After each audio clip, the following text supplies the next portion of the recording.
grades, your language skills. The summer you thought no one cared about. He studies you like a file that's already been opened.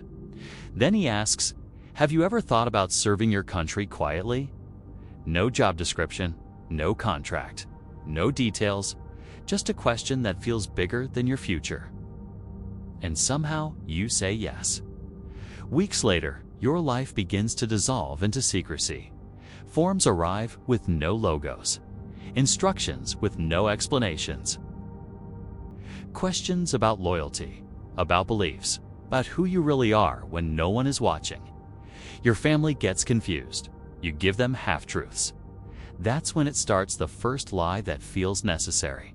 Months pass. Silence grows. Then one message arrives. You're in. No celebration. No announcement. Just a location and a warning. Tell no one. You pack your life into a story that isn't real. A boring job, a safe future. That's what you tell them. But the truth is, you just erased your old life. You arrive at a place that doesn't officially exist. Hidden roads, unmarked buildings. Inside are people just like you. You learn to know when someone is hunting you. You practice exchanges that no one notices. A brush of hands. A dropped object. Voices break you down piece by piece. They push until your mind starts to slip, till even you don't know what's real anymore. But you hold on to the story, to the lie. Because if you can't, nothing else matters. When it ends, they don't congratulate you. They just nod. You passed, but something changed. The version of you that walked in wouldn't recognize who you are now, because now you can lie without hesitation. You can manipulate without guilt. You can look someone in the eye and make them believe anything, and that's exactly what they need. The training is over. Now the real test begins, because out there mistakes don't get corrected. They get people killed. You don't apply for this job. You don't even know it exists until someone finds you. A quiet room, no signs, no names. Just a man who already knows everything about you. And one question, have you ever considered a life where no one can know what you do? You think it's an opportunity? It isn't. It's a point of no return. You're young, capable, restless. The world offers you something safe, predictable, ordinary. But then something else appears. Undefined, unclear, untraceable. They don't explain much. They don't need to, because what they're offering isn't a job. It's identity. They know your past, your skills, your potential.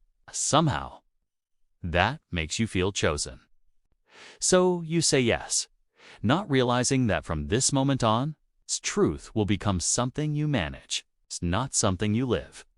Before they trust you, they dismantle you. Every secret you've buried, every mistake you thought was forgotten, they bring it back into the light, not to judge you, to measure you. Friends are questioned. Family is approached. Your life becomes an investigation you cannot explain. And you learn something early. It's not about being honest. It's about being consistent. Months pass. Then finally, a message arrives. No celebration, no pride, just instructions, and one rule that will follow you forever. Tell no one. The change doesn't happen all at once. It begins quietly.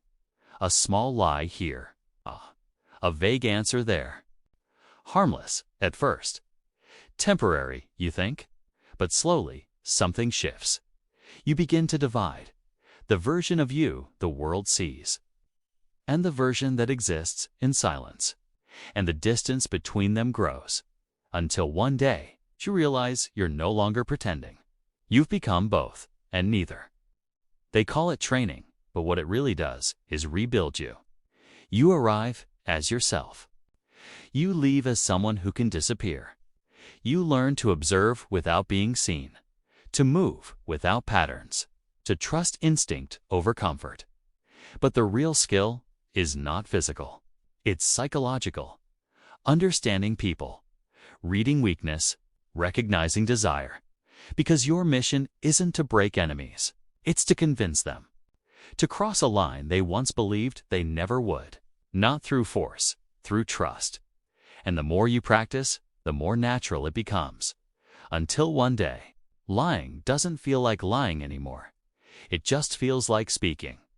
Now you're in the field, a new country, a clean cover, a believable life. To everyone else, you're ordinary. But your real work happens between the lines, at receptions, in conversations, inside moments no one else notices. You watch people, not for who they are, but for what they lack: recognition, money, belonging, purpose. And when you find it, you build something that looks like friendship, until one day it becomes something else: an offer, a step, a decision they can't undo. And just like that, you've changed someone's life forever.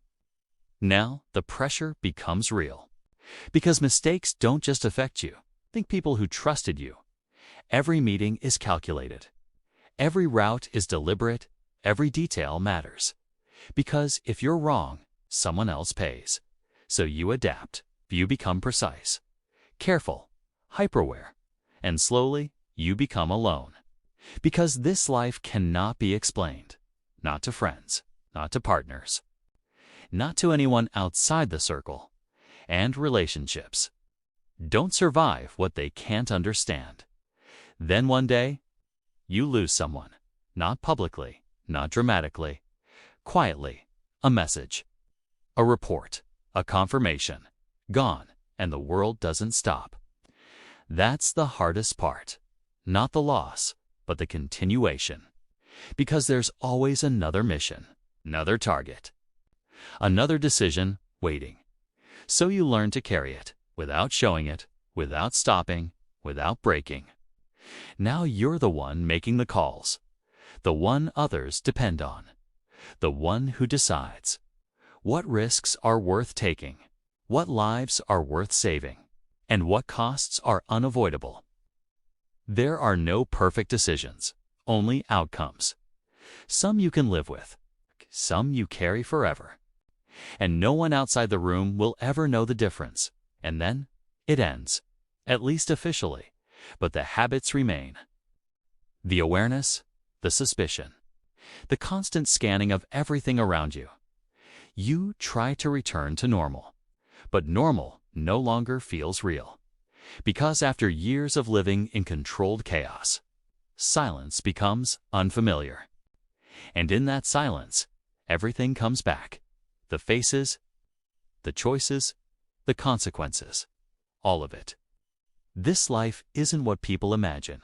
It's not glamour, it's not adventure. It's trade-offs between truth and necessity, between connection and secrecy, between who you were and who you had to become. Some good is done, some damage too. Both exist at the same time. And you carry both forever. The world remembers the events, the leaders, the outcomes, but almost never the invisible lives that shaped them. And maybe that's the final cost of this life, to change history and still disappear from it.